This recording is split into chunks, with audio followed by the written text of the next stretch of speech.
Alors, qu'évoque pour moi le festival Phénixité? Déjà, je trouve que ce mot Phénixité sonne très bien. J'aime beaucoup la sonorité de ce mot.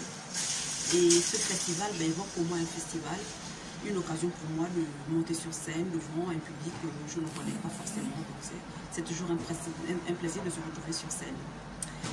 Pour ce qui est de l'égalité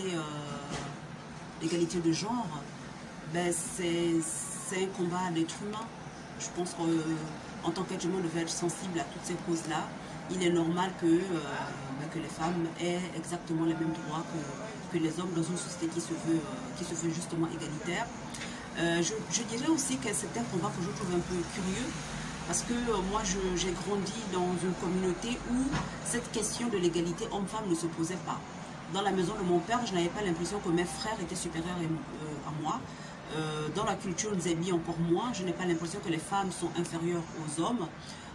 Je viens d'une communauté où les noms de nos tribus sont des noms de femmes, où les femmes ont des statuts très importants. Elles ne sont pas du tout au-dessus des hommes, hein. Elles ont des statuts aussi importants que ceux des hommes. Je suis née dans une communauté égalitaire. Donc je trouve ça un peu curieux ces combats-là de ce point de vue-là, mais c'est vrai que quand on regarde dans certains États, il y a des endroits où les femmes, depuis très longtemps, sont vraiment maltraitées et c'est important qu'elles se battent pour leurs droits. Donc je soutiens absolument ce genre de combat. Voilà. Mais je les aurais soutenus si les hommes étaient dans la même situation, hein, de la même façon et pour les mêmes raisons, pour les raisons d'humanité.